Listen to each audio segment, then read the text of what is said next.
وَجَعَلْنَا مِنْ بَيْنِ أَيْدِيهِمْ سَدًّا وَمِنْ خَلْفِهِمْ سَدًّا فَأَغْشَيْنَاهُمْ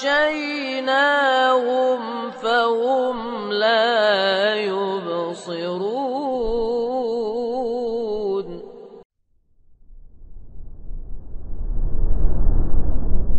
Assalamualaikum warahmatullahi wabarakatuh. Innal hamdalillah nahmaduhu wa nasta'inuhu wa nastaghfiruh wa na'udzu billahi min shururi anfusina wa sayyiati a'malina.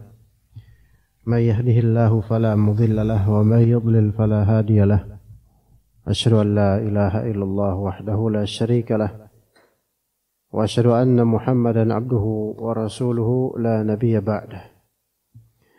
فإن أصدق الحديث كتاب الله وخير الهدي هدي محمد صلى الله عليه وسلم وشر الأمور محدثاتها وكل محدثة بدعة وكل بدعة ضلالة وكل ضلالة في النار. أما بعد.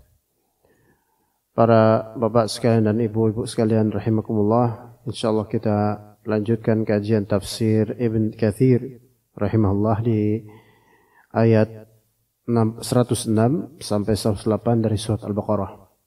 Setelah itu insyaallah kita lanjutkan kajian Sunan An-Nasa'i masih di kitab At-Taharah. Kita baca dulu ayatnya. Kata Allah Azza wa Jalla setelah a'udzubillahi minasyaitonir rajim, ma nansakh min ayatin aw nusiha na'ti bi khairin minha aw mithliha. Alam ta'lam anna Allaha 'ala kulli syai'in qadir. Alam ta'lam anna Allah lahu mulkus samawati wal ard wa ma lakum min dunillahi min waliyyin wala nasir. Am turiduna an tas'alu rasulakum kama su'ila Musa min qabl wa man yatabaddal al-kufra bil imani faqad dhalla sawa'as sabil.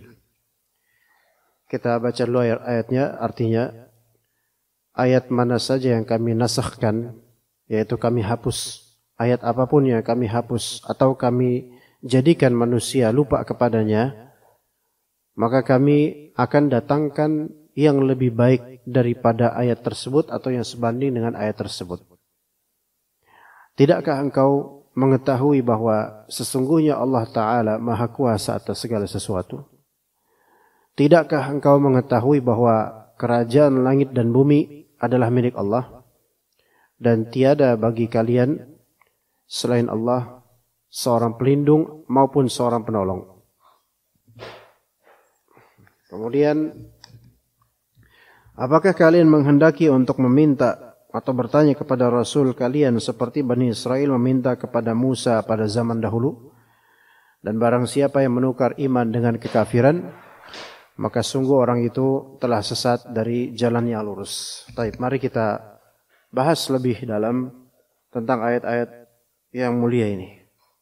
Ma nansakh min ayatin, tidaklah kami nasakhkan ayat ini, yaitu tidaklah kami gantikan ayat ini atau kami hapus ayat ini, juga dimaknai oleh sebagian dari ulama di antara Mujahid, kami yaitu Allah biarkan tulisannya tetapi kami ubah hukumnya.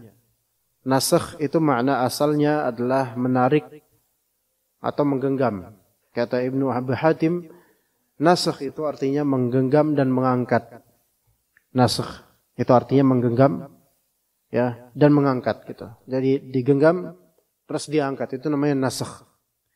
Jadi yang tadinya ada itu ayat, maka setelah itu ayat itu diangkat, artinya dihilangkan, sudah tidak ada lagi ayat itu, tidak lagi berlaku. Atau hukum tadi digenggam, kemudian diangkat, dihilangkan hukumnya, itu namanya adalah nasakh.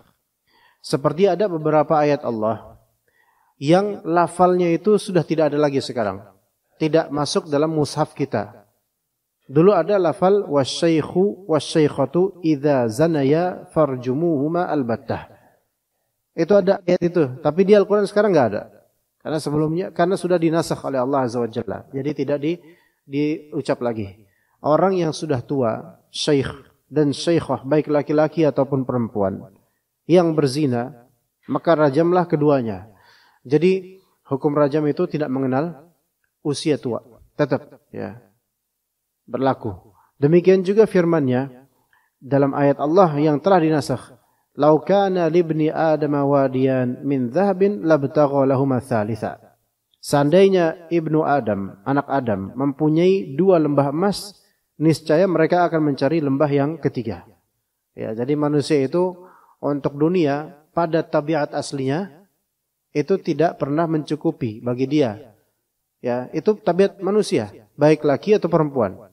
Di bidang mereka masing-masing, di interest mereka masing-masing. Maka untuk urusan keduniaan manusia itu sulit. Pada asalnya tidak merasa apa yang ada itu sudah mencukupi, melainkan dia akan mencari yang bisa menambah keinginannya gitu, mencari yang bisa menyalurkan hasratnya.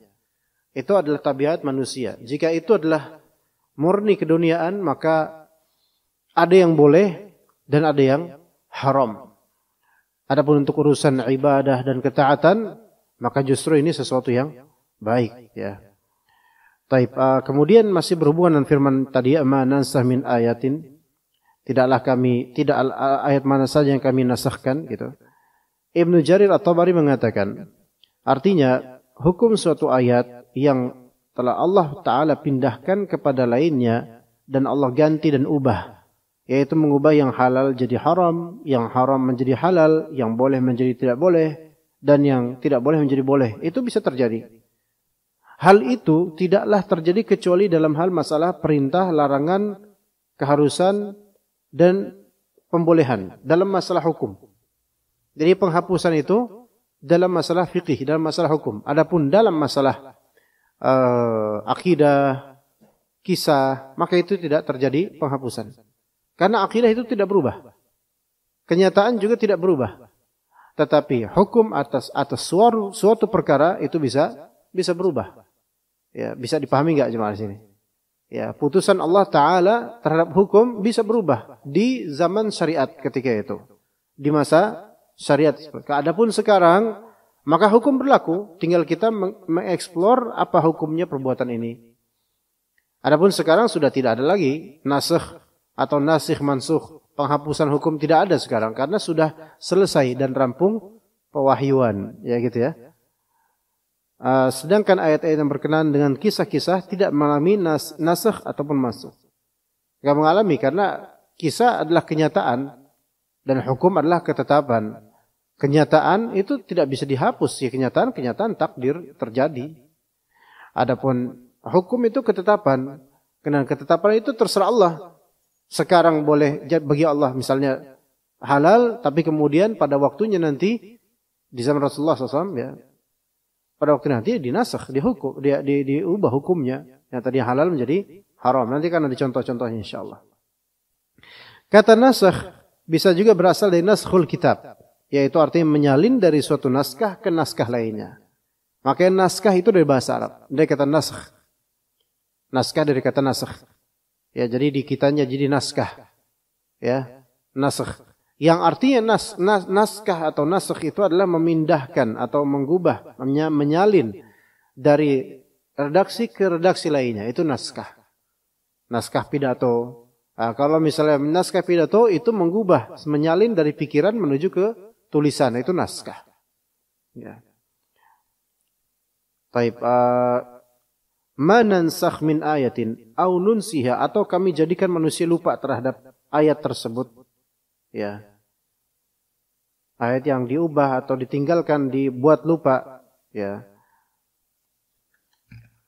Na'ti bi khairin minha aw mithliha, maka kami pasti akan datangkan yang lebih baik daripada ayat yang telah dihapus atau dilupakan itu, atau yang sepadan dengannya, aw mithliha, sepadan dengannya. Yaitu ayat kata Qatadah rahimahullah, yaitu ayat yang di dalamnya mengandung pemberian keringanan, rukhsah, perintah dan larangan. Jadi kadang-kadang ada keringanan. Tadinya berat itu syariat. Tadinya berat hal ini. Hukumnya berat ini. Namun kemudian Allah Ta'ala ubah hukumnya. Hukum lamanya berat, hukum barunya lebih diringankan. Itu namanya nasakh. Begitu juga dengan perintah atau larangan. Tadinya Allah Ta'ala perintahkan ini, pada waktunya kemudian terjadi nasakh, penghapusan menjadi larangan. Dan juga sebaliknya, tadinya dilarang diperintahkan, gitulah. Nah, kemudian kata Allah Azza wa Jalla, alam ta'lam annallaha ala kulli syai'in qadir.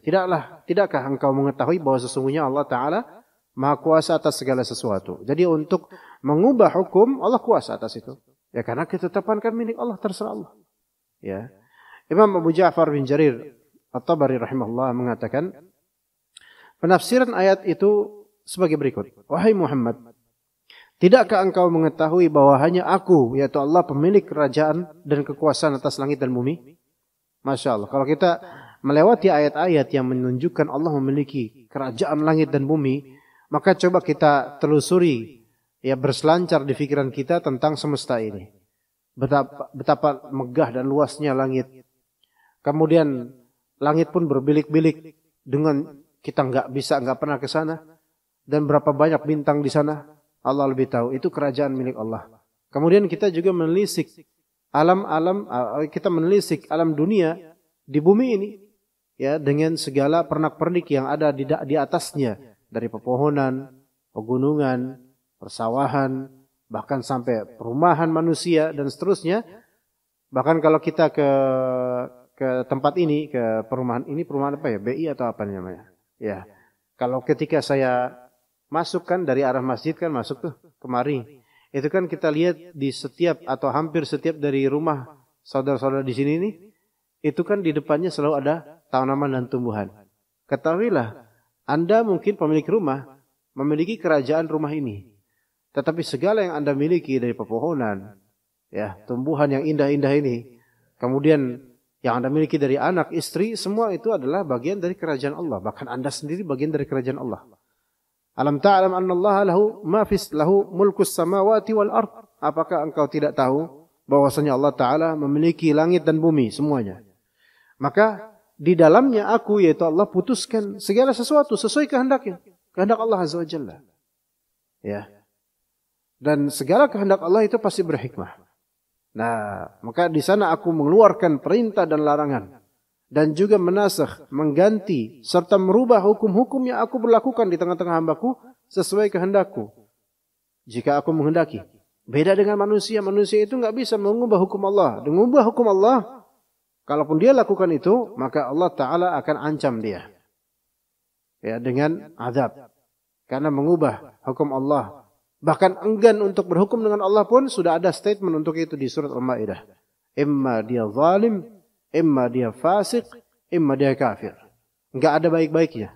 Orang yang tidak mau berhukum dengan hukum Allah, enggak ada baik-baiknya dalam Al-Quran.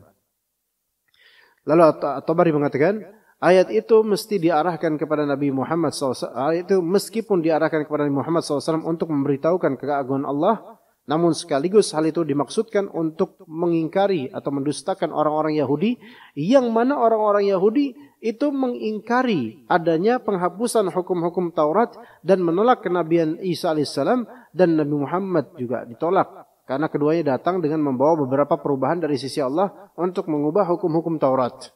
Nah gini, jadi orang-orang Yahudi prinsip mereka, sekali agama ya Taurat yang dibawa oleh Nabi Musa alaihissalam itu enggak boleh diubah lagi. Padahal mereka lah orang-orang yang mengubah hukum-hukum Allah. Tapi mereka enggak terima, saking ta'assub fanatiknya mereka terhadap ras mereka dan arogansi mereka. Ketika datang Nabi Isa alaihissalam, orang-orang Yahudi itu mencela Nabi Isa, mengingkari kehadirannya dan syariatnya, bahkan menuduh Nabi Isa alaihissalam sebagai dengan tuduhan yang menjijikan, ya, baik penuduhnya maupun konten tuduhannya. Mereka tidak menerima karena ada di dalam syariat Nabi Isa alaihissalam yang tidak selaras dengan apa yang ada pada mereka dari syariat mereka, dari hukum mereka, gitu loh.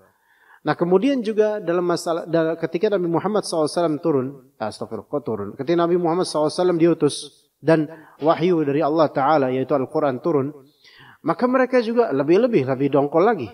Karena ada sekian banyak dari syariat yang Nabi Muhammad SAW perintahkan itu yang tidak selaras dengan hawa nafsu mereka atau dengan syariat mereka.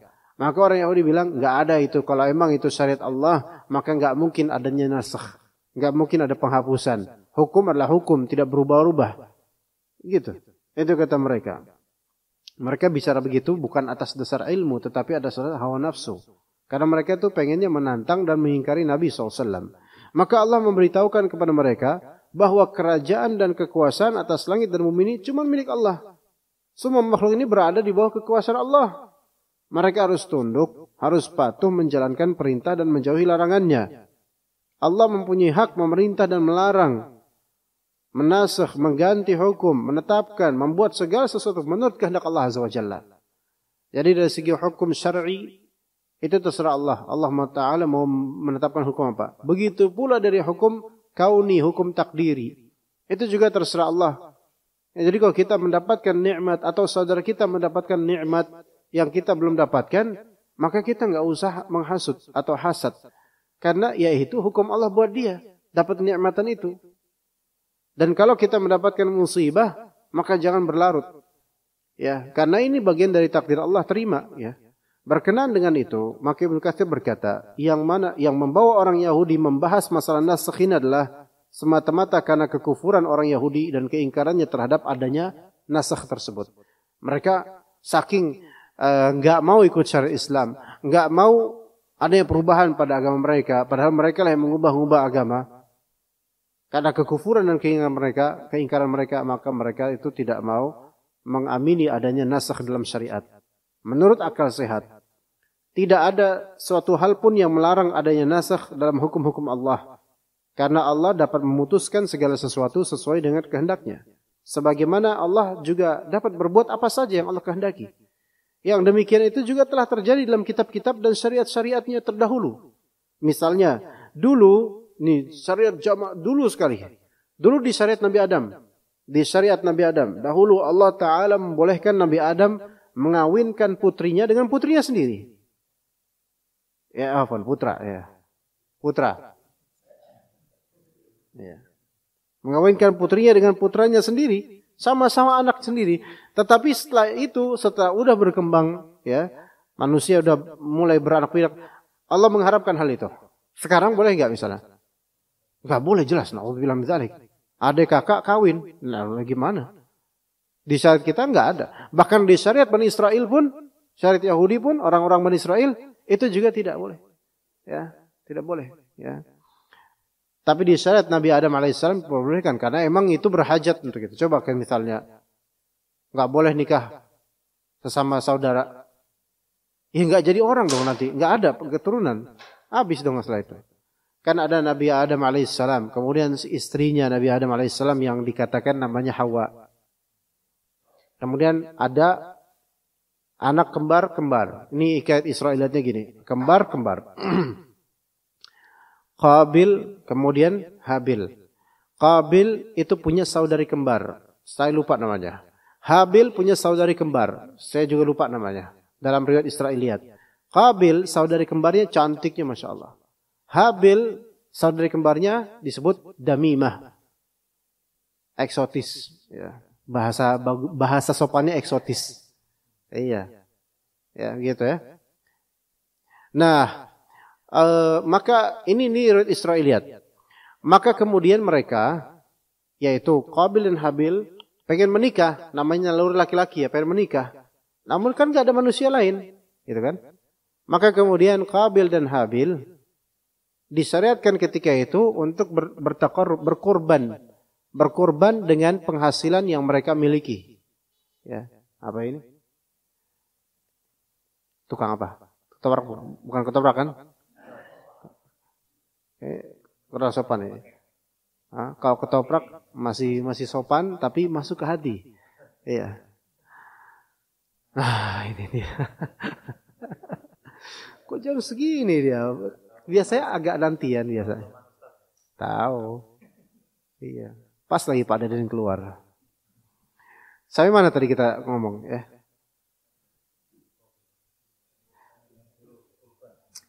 Masya Allah, ini tukang ketoprak nih, subhanallah. Kepala anak udah makan loh. Tuh, pelan-pelan lagi. Dikhusyuin gitu. Lama kan di sini, pas di sini lama ya. Masya Allah. Baik, Qabil dan Habil. Tadi Qabil, saudari kembarnya itu cantik. Habil saudari kembarnya tidak cantik. Maka keduanya ingin menikah gitu kan. Menginginkan pada yang cantik ini. Namun Qabil merasa saya lebih berhak lah. Orang itu saudari kembar saya. Kata Habil ya enggak bisa gitulah gitu kan. Maka akhirnya diundilah dengan cara mereka berdua disyariatkan untuk berkorban dengan penghasilan yang mereka punya. Qabil, wallah ana lupa mana yang pertanian, mana yang peternakan. Apakah Qabil yang pertanian atau Habil yang peternakan atau sebaliknya? Al-muhim ketika mereka masing-masing berkorban dengan penghasilan mereka, Qabil memberikan, kalau nggak salah Qabil ini pertanian kalau nggak salah. Qabil ini memberikan korban dari tanamannya atau buah-buahan yang sudah tidak baik. Adapun Habil itu memberikan yang terbaik dari hasil peternakannya. Atau dibalik, saya lupa yang mana pertanian mana peternakan. Dan Allah Subhanahu wa taala akhirnya menerima pemberian korban dari Habil. Ya, maka Habil lah yang berhak untuk mendapatkan yang cantik itu. Ya, untuk sebagai istri. Maka Qabil enggak terima. Maka kata Habil, innama yataqabbalullahu minal muttaqin. Ya, yang Allah taala terima itu pengorbanan dari orang bertakwa. Ini bukan masalah korbannya itu bagus atau jelek gitu loh. Penghasilan bagus atau bukan, dari masalah bertakwanya dulu gitu kata Habil. Tapi Qabil enggak terima, akhirnya dibunuh. Ya di situ. Ya, tadinya boleh itu menikah sama saudari, boleh ketika itu. Cuman karena ada perebutan seperti ini dan Habil kemudian wafat. Maka Allah Subhanahu wa taala kemudian dalam riwayat Israiliyat membuat Nabi Adam dan Siti Hawa punya anak lagi, dan anaknya kemudian namanya Syith. Syith. Laki-laki Syith, yang mana kemudian Syith menikah dengan salah satu saudari itu atau mungkin ada saudari lainnya. Dari situlah kemudian beranak pinak. Ya, beranak pinak. Makanya sebagian ulama mengatakan manusia itu punya bapak, ya, yaitu Adam, Syith dan Nuh. Itu bapaknya manusia sekarang. Adam, Syith dan Nuh. Syith ini disinyalir juga nabi. Tapi ada yang mengatakan Syith ini bukan nabi, anak Nabi Adam langsung. Anak lainnya. Maksudnya setelah anak Nabi Adam nanti ada cucunya Nabi Adam namanya Syith. Kalau bahasa Inggrisnya biasanya Seth. S-E-T-H. Seth. Baca Seth. Itu nama Nabi di dalam riwayat Israiliyat. Syith namanya. Syith. Sya, ya, ta. Syith. Diinggriskan jadi Seth. Iya. Gitu. Ya, pernah dengar nggak Seth itu? Hah? Seth. Di Indonesia nggak ada nama Seth, Pak. Ya kan? Ya, jadi itu di baratnya. Tapi itu riwayat Israiliyat. Dan sekarang kan nggak boleh menikah dengan saudari sendiri, gitu kan? Nah, kemudian misal lainnya Allah Taala dulu membolehkan Nabi Nuh setelah keluar dari kapal untuk memakan semua jenis hewan, apapun. Kan setelah reda banjir itu satu bumi, banjir satu bumi dulu. Sampai gunung aja gunung tertinggi itu tenggelam oleh air. Akhirnya kemudian Allah Ta'ala surutkan. Setelah surut, maka Allah Ta'ala izinkan Nabi Nuh alaihissalam untuk muter. Ini tawaf sekali satu syaut. Nanti 7 syaut, 7 aswat, 7 kali putaran ini. Ya. Mana tadi kita ngomong apa tadi? Anak kebayang lontong sama sambal kacang ini gimana ini? Aduh. Nabi Syith. Oh enggak. Nabi Nuh alaihissalam kemudian setelah subhanallah. Bubur kacang. Apa tadi? Enggak, tadi apa tadi? Subhanallah. Ini kok bisa gini ya? Makan apa nanti pagi? Ya? Pantesan tadi makan habis kajian. Jam segini lapar lagi, Masya Allah.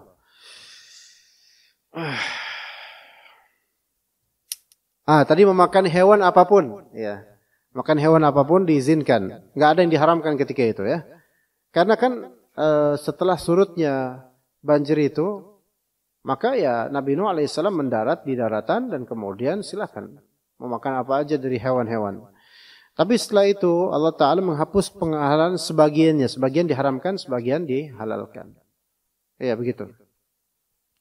Juga dulu menikahi dua saudari putri itu diperbolehkan bagi Nabi Yakub. Ya, menikahi dua saudara, ya sama-sama kakak adik, saudara putri. Ya. Itu boleh untuk Nabi Yakub. Dan juga anak-anaknya. Masih boleh. Tetapi hal itu diharamkan di dalam syariat Taurat setelahnya. Ya. Dan kitab-kitab setelahnya sampai sekarang. Ya. Hurrimat alaikum ummahatukum wa banatukum wa akhwatukum. Wa banatukum wa akhwatukum. Wa banatul akhi wa banatul ukht. Atau ini bukan itu ayatnya. Tapi menjama' antara dua saudari putri itu maksudnya. Menggabungkan sebagai dua-duanya jadi istri gitu. Kakak adik, maka itu haram. Sekarang, tapi untuk Nabi Yakub alaihissalam itu boleh. Untuk Nabi Yakub alaihissalam itu boleh. Dan juga putra-putranya juga boleh ketika itu. Karena itu kan zamannya Nabi Yakub. Nabi Yakub kan putranya Nabi Ishak. Nabi Ishak putranya Nabi Ibrahim. Nah, Nabi Yakub, putranya Nabi Yakub siapa? Nabi Yusuf dan saudara-saudaranya, 11 lainnya. Ya. Nabi Musa datang nanti setelah itu kapan-kapan hari itu datang. Nabi Musa baru muncul sekian ratus tahun atau 90 tahun setelah itu. Ya, dan di syariat Nabi Musa maka hal itu diharamkan. Mulai dari syariat Nabi Musa yaitu menikahi penggabungan antara kakak adik, ya itu tidak boleh mulai dari syariat Nabi Musa. Kemudian Allah Ta'ala juga pernah menyuruh Nabi Ibrahim menyembelih putranya, Nabi Ismail alaihissalam. Tapi kemudian Allah menghapus perintah tersebut sebelum dilaksanakan, Allah hapus, ya enggak? Itu terjadi. Dan perintah menyembelih ini itu syariat karena perintah Allah Azza wa Jalla kepada Nabi Ibrahim secara khusus dan dihapuskan, dihapus. Maka terjadi perbedaan ulama, pendapat di antara ulama yang calon disembelih ini siapa? Sebagian ulama mengatakan, dan ini yang lebih populer dan yang lebih sahih, yaitu Nabi Ismail. Sebagian ulama lainnya, beberapa ulama lainnya mengatakan bahwasanya yang disembelih adalah Nabi Ishak, bukan Nabi Ismail. Itu, ya terjadi perselisihan. Namun yang sahih adalah Nabi Ismail. Dan anggapan Nabi Ishak yang disembelih itu anggapan yang dianut oleh ahli kitab Yahudi. Orang Yahudi menganggap bahwasanya yang disembelih itu bukan Ismail, tapi Ishak. Karena apa? Karena orang Bani Israel itu keturunan Nabi Ishak, bukan Nabi Ismail. Yang keturunan Nabi Ismail itu orang Arab. Iya. Kalau antum keturunan siapa, Pak? Ya'juj Ma'juj. Nah, kemudian Allah juga memerintahkan mayoritas Bani Israel untuk membunuh orang-orang di antara mereka yang menyembah anak sapi. Lalu Allah tarik kembali perintah pembunuhan tersebut agar tidak memusnahkan mereka. Jadi setelah Nabi Musa alaihissalam pulang dari Bukit Tur Sina, mendapatkan beberapa dari mereka yaitu menyembelih anak sapi, anak lembu, ya. Maka marah Nabi Musa alaihissalam, maka Allah Ta'ala syariatkan, faqtulu anfusakum. Ya, maka di sini bukan bunuh diri, jangan salah. Dalam beberapa ustadz atau beberapa orang itu faqtulu anfusakum, kan ingat gak yang di surat Al-Baqarah?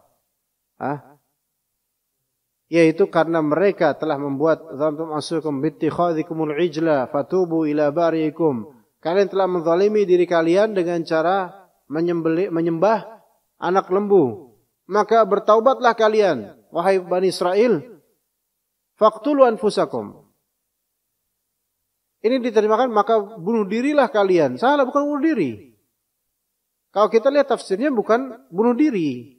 Langsung kemudian ini bunuh diri, bukan gitu. Atau kemudian di pintu kamar kemudian bikin ada pakai sarung atlas kemudian gini terus gini. Enggak, bukan itu. Enggak ada sarung ketika itu ya. Tapi ketika itu ada beberapa versi ceritanya, yaitu orang-orang Bani Israel, orang-orang Bani Israel ini, ya, dihadapkanlah mereka dalam keadaan mata tertutup dan mereka masing-masing pegang pedang. Dan mereka silakan sabet apa yang ada di dekat mereka. Dan yang kena sabetan sampai mati itu berarti itulah dia yang telah menyembah Ijl itu. Karena apa? Kenapa pakai kayak gitu? Karena jarang yang mau ngaku, Pak. Orang Yahudi kayak gitu. Dia yang berbuat, dia nggak mau ngaku. Ya. Jadi yang menyembah anak sapi itu ketika didaftar gitu kan, siapa nggak mau ngaku mereka. Akhirnya udah keputusan Allah aja. Ya udah kalian sabet satu sama lain. Gitu, bukan bunuh diri tapi ditutup matanya kemudian sabet yang ada dan yang selamat itu berarti dia yang tidak menyembah anak sapi. Yang kebunuh itu yang menyembah anak sapi. Berarti ini kan memang dari Allah Ta'ala langsung yang mengatur siapa yang membunuh, siapa yang terbunuh gitu. Itu satu versi. Ya, ada versi lain yaitu yang ketahuan siapa aja yang melakukan hal itu langsung dibunuh oleh saudaranya sendiri, langsung dibunuh di antara mereka ya. Dibunuh. Anak kuliah bukan bunuh diri.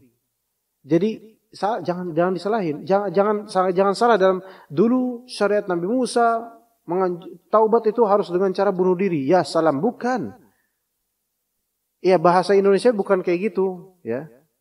Dan itu pun syariat seperti itu, taubat seperti itu hanya taubat di masalah ketika itu apa? Ada yang menyembah anak lembu, bukan seluruh dosa. Kalau seluruh dosa syariatnya maka dibunuh, habislah. Ya, gitu. Jadi karena sebab syirik, maka yang musyrik itu dibunuh. Lalu Allah Ta'ala menarik kembali perintah pembunuhan itu, karena potensinya ini kalau dibiarkan terus ini syariat, bisa habis ini Bani Israel. Gitu. Ya. Di samping itu, masih banyak lagi hal-hal yang berkenaan dengan masalah itu, orang-orang Yahudi sendiri mengakui dan membenarkannya. Jadi orang Yahudi mengakui dan membenarkan bahwasanya terjadi perubahan hukum itu wajar. Tapi karena pembangkangan mereka, arogansi mereka, kesombongan mereka, maka mereka nggak mau mengakui itu. Saking mereka nggak mau mengakui Nabi Muhammad SAW. Karena Nabi Muhammad SAW datang menghapus kitab-kitab sebelumnya. Ya mereka nggak mau dong dihapus. Ya nggak mau. Ya. Kemudian kata Allah Azza wa Jalla, am turiduna an tas'alu rasulakum kama su'ila Musa min qabl. Apakah kalian menghendaki untuk meminta kepada Rasul kalian seperti Bani Israel meminta kepada Nabi Musa pada zaman dahulu? Bagaimana? Ada apa nih? Di sini ayat ini Allah Ta'ala melarang orang-orang beriman banyak bertanya kepada Nabi hal-hal yang belum terjadi. Nanti gimana ya Rasul? Nanti gimana kok gini? Jangan banyak nanya deh. Sebagaimana kata Allah, ya ayyuhalladzina amanu la tas'alu an asya'a in tubdalakum tasukum. Wahai orang beriman, janganlah kalian menanyakan kepada nabimu hal-hal yang kalau nanti diterangkan kepada kalian jawabannya, niscaya itu akan menyusahkan kalian. Jadi kadang-kadang kita itu udah diem aja. Karena kalau kita ngomong, bikin susah nanti. Gitu. Ya, untuk hal-hal itu, hukum ini apa, hukum itu, udah ada, kalau kembali ke hukum asal aja. Karena kalau antum tanya, dikhawatirkan, itu malah merepotkan kita lagi nanti. Tapi itu di zaman syariat ya, di zaman syariat. Di zaman syariat, kalau memang belum ada kejadian, ya nggak usah nanya. Nggak usah nanya. Karena kalau kita nanya, mungkin hukumnya akan memberatkan kita. Mendingan ada kejadian dulu, kemudian kita mungkin salah dalam memahami kejadian atau memahami hukum, nah kemudian baru diralat oleh Allah Azza wa Jalla dan turunlah hukum yang fix gitu loh. Artinya jika kalian menanyakan perincian setelah ayat itu diturunkan, niscaya akan dijelaskan kepada kalian. Dan janganlah kalian menanyakan suatu perkara yang belum terjadi, karena boleh jadi perkara itu akan diharamkan akibat adanya pertanyaan tersebut. Tentu ini enggak mutlak untuk semua konteks. Kadang untuk kasus-kasus yang kita pengen ada tindakan preventif, ya kita perlu tahu dong. Ya kalau begini gimana? Nah, kalau begini nanti hukumnya gimana? Kalau nanti terjadi begini hukumnya gimana? Misalnya. Kayak antum mau safar misalnya. Mau safar, terus antum belum tahu nanti hukum-hukum berkaitan dengan safar. Salatnya gimana? Kan belum safar nih, belum kejadian. Ya antum nanya boleh nggak? Ya boleh nanya kepada seorang alim. Nanti kalau misalnya salat zuhur sama ini boleh nggak dijamak? Ini boleh nggak diqashar dan seperti itu. Ini tidak termasuk dalam ayat ini. Ya, bukan termasuk dalam ayat ini. Maka kata Rasulullah SAW, Inna a'zamal muslimina jurman man sa'ala an syai'in lam yuharram fahurrima min ajli mas'alatih. Sesungguhnya orang muslim yang paling besar kejahatannya adalah yang menanyakan sesuatu yang tidak diharamkan, kemudian menjadi diharamkan gara-gara apa? Gara-gara pertanyaan tadi. Ya begitu. Nah, ketika Rasulullah SAW ditanya mengenai seseorang yang mendapati istrinya bersama laki-laki lain, ya. Jadi ada orang mendapati istrinya bersama laki-laki lain. Jika hal itu ia bicarakan, maka itu adalah suatu aib untuknya. Dan jika ia biarkan, maka pantaskah ia diamkan hal tersebut? Itu ada pertanyaan kayak gitu nih. Jadi belum ada kejadian. Rasulullah SAW ditanya oleh seorang sahabat. Ya, ini ya Rasulullah, kalau misalnya ada seseorang mendapati istrinya bareng sama laki-laki lain, ya, kalau misalnya dia omongin hal itu kan aib ya, masa dia omongin ke orang. Tapi kalau dia biarkan, boleh nggak dia diemin kayak gitu ya Rasulullah? Faham nggak maksudnya? Itu nggak terjadi pada zaman itu, nggak terjadi di zaman itu, nggak terjadi lagi, nggak, dan zaman itu ketat. Kalau ada ini nggak kayak sekarang ya. Maka Rasulullah nggak suka dengan pertanyaan-pertanyaan kayak gitu. Karena apa? Itu nggak ada di zaman ini. Di zaman Rasulullah itu nggak ada hal kayak gitu. Yaitu seorang laki-laki, istrinya seseorang itu bersama laki-laki lain, kemudian jalan bareng, nggak ada. Zaman itu nggak ada. Itu sangat tabu, sangat aib gitu loh. Maka Rasulullah nggak suka pertanyaan seperti itu yang tidak happening di zaman itu. Maka Rasulullah mencelaknya. Kemudian Allah Ta'ala menurunkan hukum mula'anah, yaitu li'an. Li'an yaitu apa? Seorang suami ya menuduh, atau seorang suami mengisbatkan, menetapkan bahwasanya istrinya itu, atau seorang suami tidak mengakui anaknya. Ini bukan anak saya nih. Paham nggak maksudnya Pak? Setelah ngebrojol, enggak, saya nggak merasa punya anak ini bukan anak saya.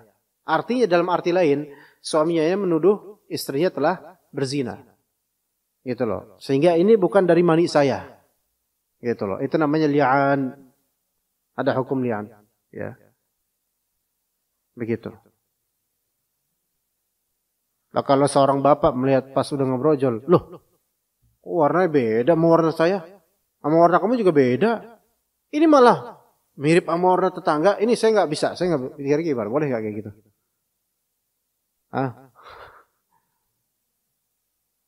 Sebenarnya bisa aja tuh anaknya memang tetap anak mereka berdua, karena kan nggak mesti harus warnanya plek-plek gitu kan, bisa aja beda. Jadi kok mukanya nggak mirip saya, sama kamu juga nggak mirip. Kok mirip sama tetangga kita ini? Thailandnya juga mirip sama tetangga kita. Kamu sama siapa ini kok bisa kayak gini? Ya nggak bisa dong, kayak gitu nggak bisa dong. Menafikan anak dengan hanya masalah warna mirip, kan bayi namanya juga bayi, ya. Kecuali kalau misalnya dia safar, dinas setahun lebih. Dan belum pernah pulang.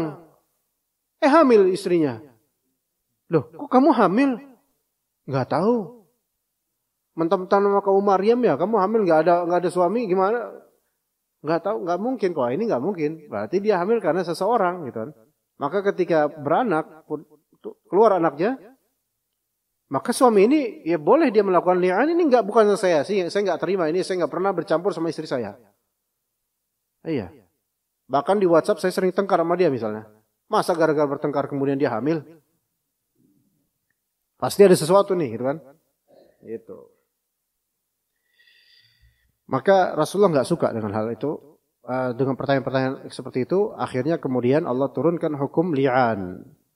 Oleh karena itu di dalam kitab Sahihain ditegaskan melalui sebuah hadis yang diriwayatkan dari Al-Mughirah bin Syu'bah, kana yanha an qila wa qal wa idha'atil mal wa kathratis su'al. Rasulullah SAW melarang membicarakan setiap kabar yang tidak jelas asal-usulnya. Enggak boleh. Qila wa qala, katanya.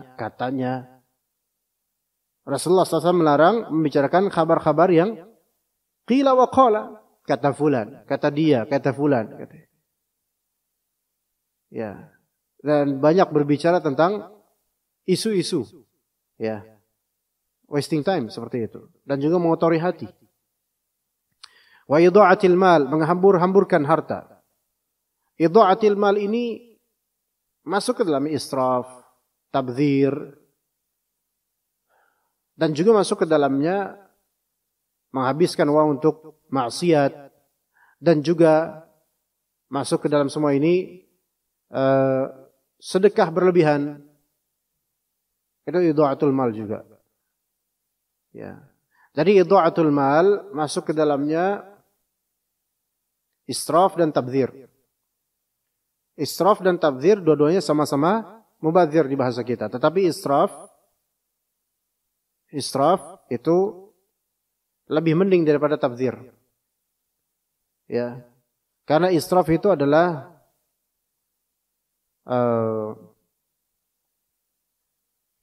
sarful mal liman yaliq biqadri ma la yaliq.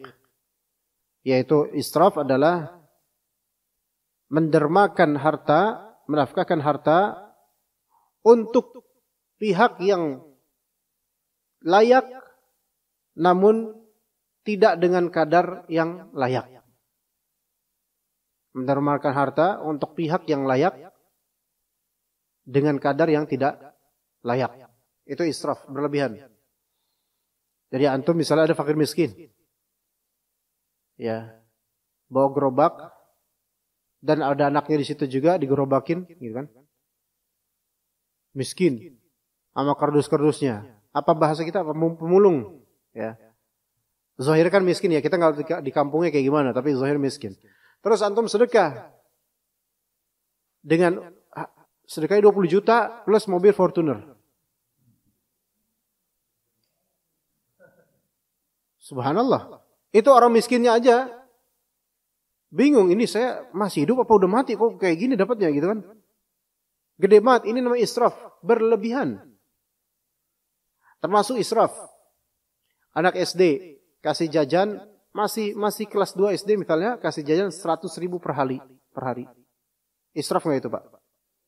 Kita wajib menafkahi anak, betul. Jajan anak boleh kita nafkahi itu. Tapi kalau 100.000 per hari, emang dia beli apa? Ketoprak aja 15.000? Ya kan? Iya. Berapa ketoprak berapa sini? 15.000 ya? 15.000 kan? Iya.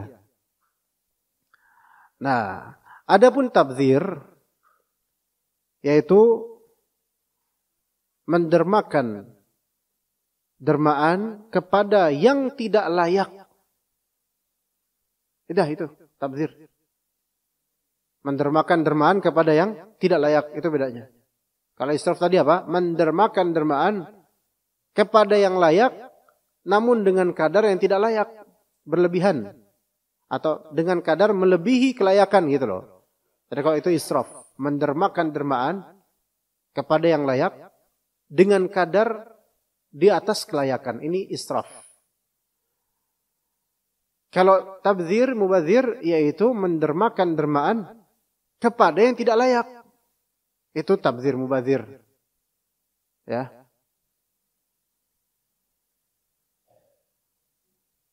Kalau antum sedekah pada pelacur, ini mubadzir. Ya. Antum membeli barang yang tidak antum butuhkan, mubadzir juga sebenarnya. Enggak ada butuh-butuhnya ini. Bahkan bermadhar buat antum. Ini mubadzir, bukan israf.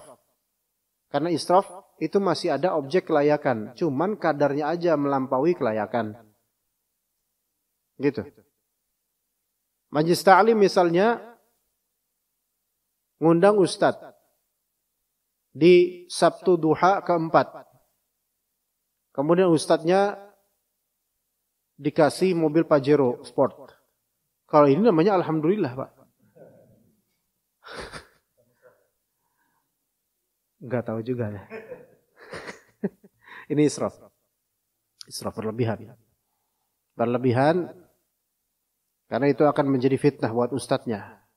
Apalagi ini kajian rutin tiap pekan keempat Sabtu duha. bulan November dikasih mobil Pajero Sport oleh Pak Deden.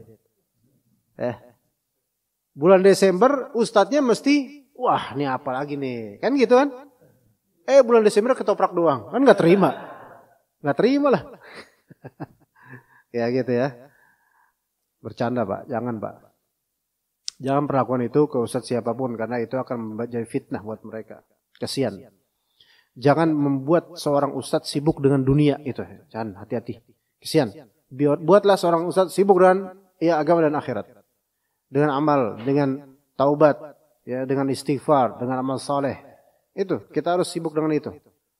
Karena kalau disibukkan dengan dunia, ya, atau karena hadiah dari jemaah membuat ustadz ini terbuai dengannya, wah itu kasihan. Makin jauh dari agama nanti, ya. Dan Nabi SAW juga melarang kathratus su'al, banyak bertanya. Ini nih, banyak bertanya nih. Kadang gara-gara banyak bertanya dan banyak ngomong, terbitlah hukum baru yang membuat menyesal itu yang banyak bertanya. Gara-gara ente sih baik nanya tuh kan, jadi kita nggak boleh dah, nah gitu. Coba kalau nggak nanya, kan kita bisa lost tuh, kan? Iya, gitu. Pas sekolah kan kayak gitu kan, Pak? Pas ujian, gitu kan? Gurunya nggak ngomong buku catatan, buku pelajaran dikumpulin, nggak ngomong gitu. Si murid yang paling rajin, paling soleh, paling taat, paling salafi, paling masya Allah, Pak Ustadz, buku pelajaran sama catatan nggak dikumpulin. Itu kan jadi kesel kan ya belakangan. Si bogat ini, aduh, gimana mas, aduh, gitu kan? Karena apa? Ada rencana jahat si mereka ini yang belakang-belakang. Setelah selesai ujian, siapa kambing hitamnya? Nah ini yang ente ngapain? Tadi ngomong di awal udah tahu nggak usah ngomongin. Emang kenapa? Dikumpulin kan jadi bukunya. Lah, kan nggak apa-apa kan ujian, enggak, kita mau belajar punya buku gitu. Pas ujian belajar. Bahkan teman-teman anak ada tuh sampai apa? Dia ada cari kertas di tangannya atau di ininya di inian tangannya ada isi nomor-nomor. Bukan nomor togel, bukan nomor apa? Daftar isi di sini. Bab ini di sini bab. Jadi kalau ini soal tentang nanti halaman sekian, dibuka halaman sekian. Subhanallah. Daftar isi beda pindah ke sini. Sampai ada di sini daftar isinya. Daftar isi bukan contekan. Karena ketika nanti ketahuan, ini apa nih? Daftar isi. Kan bukan contekan. Kayaknya kalau buku pelajarannya direnggut, diambil buku pelajarannya, ya kelar itu udah selesai. Nggak ada manfaatnya daftar isi ini. Subhanallah. Tapi itu munkar ya. Nah, kathratus su'al, banyak bertanya, itu kadang-kadang membuat terbit hukum baru yang apa? Yang membuat sesal. Ya, kata Nabi SAW dalam hadits lain, "Dzaruni ma taraktukum. فإنما هلك من كان قبلكم بكثرة سؤالهم واختلافهم على أنبيائهم فإذا أمرتكم بأمر فأتوا منه ما استطعتم وإن نهيتكم عن شيء فاجتنبوه." Biarkanlah masalah-masalah yang tidak aku persoalkan atas kalian, karena binasanya orang-orang sebelum kalian disebabkan mereka banyak bertanya dan menentang para nabi mereka. Jika aku memerintahkan sesuatu kepada kalian, maka kerjakanlah semampu kalian. Dan jika aku melarang kalian mengerjakan sesuatu, maka tinggalkanlah. Gitu. Ya udah kalau diperintahkan, kerjain semampunya. Kalau dilarang, udah tinggalin. Kan selesai gitu. Enak. Ya. Begitu. Ada juga riwayat lain di sini. Rasulullah SAW ya. Setelah diberitahukan oleh Allah Azza wa Jalla, wajib ibadah haji kepada kaum muslimin. Wajib kita haji. Ada seorang bertanya, apakah setiap tahun ya Rasulullah? Kan pertanyaan itu kan gimana gitu ya. Kata Rasulullah, sesungguhnya Allah Ta'ala memfardukan atas kalian untuk pergi haji. Ada yang nanya, itu di Madinah ya? Madinah ke Mekah lumayan jauh loh Pak. Lah sekarang aja Madinah ke Mekah berapa jam itu? Lupa, 5 jam atau berapa itu jalan itu? Naik bis. Lupa berapa jam. Ya. Nah, itu dulu pakai onta. Lama. Sekarang sesungguhnya Allah Ta'ala merintahkan kalian untuk ibadah haji. Ada yang nanya dong. Apakah setiap tahun ya Rasulullah? Ini gimana pertanyaan kayak gini nih? Kan memancing. Jadi apakah setiap tahun ya Rasulullah? Ya Rasulullah diam. Meskipun ditanya sebanyak 3 kali, itu orang nanya 3 kali nanya. Ya Rasulullah, apakah tiap tahun ya Rasulullah? Apakah tiap tahun ya Rasulullah? Tuh kan. Rasulullah diam. Setelah itu beliau pun menjawab, tidak. Seandainya ku jawab iya, maka pasti akan jadi suatu kewajiban. Dan kalau diwajibkan setiap tahun, gimana setiap tahun? Ini aja jarak aja haji, ini aja 30 tahun lagi. Ya kan? Niscaya kalau tiap tahun kalian gak akan sanggup menunaikannya. Itu ucapan Nabi kepada penduduk Madinah loh. Yang mana Madinah ke Makkah masih mending. Lah ini dari Wonosobo ke Makkah. Ayo sok. 3 tahun, setiap tahun dari Wonosobo. Pesawat gimana, bandara gak cukup tiap tahun. Ya. Kemudian beliau bersabda, janganlah banyak bertanya kepadaku. Laksanakan saja apa yang telah aku ajarkan pada kalian. Karena binasanya orang-orang sebelum kalian disebabkan mereka banyak bertanya dan menentang pada nabi mereka. Jika aku memerintahkan sesuatu kepada kalian, maka kerjakanlah semampu kalian. Dan jika aku melarang kalian mengerjakan sesuatu, maka hindarilah. Ya, Anas bin Malik mengatakan, kami dilarang bertanya kepada Rasulullah mengenai sesuatu. Hal yang menggembirakan kami adalah jika ada seorang dari penduduk pedalaman yang datang dan bertanya kepada beliau dan kami mendengarnya. Paham gak maksudnya, Pak? Ya, paham gak maksudnya? Anas bin Malik ini kan orang paling dekatnya pada Nabi SAW. Pembantunya Nabi SAW. Dan beliau masih belia. Masih muda. Kata beliau, kami dilarang bertanya kepada Rasulullah mengenai sesuatu. Kalau gak ada apa-apa, jangan nanya. Karena kalau Rasulullah jawab, itu menjadi syariat gitu loh. Kalau gak ada kasus apa-apa, jangan nanya gitu loh. Ya.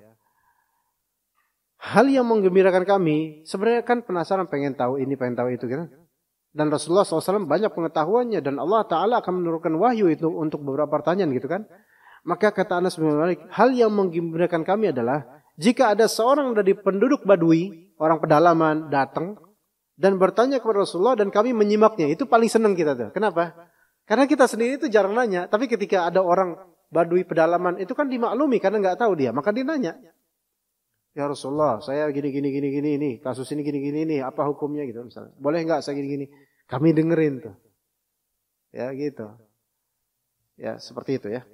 Jadi pada asalnya mereka tidak banyak bertanya. Tapi Ibnu Abbas juga banyak bertanya, tapi untuk hal yang bermanfaat. Am turiduna an tas'alu rasulakum kama su'ila Musa min qabl? Apakah kalian menghendaki untuk bertanya kepada Rasul kalian seperti Bani Israel bertanya kepada Nabi Musa pada zaman dulu? Ya, apa Bani Israel? Ahlul kitab dulu minta apa? Minta tolong turunkan kepada mereka sebuah kitab dari langit. Tuh. Kitab langsung, blok kitab gitu dari langit turun gitu. Gitu. Ya.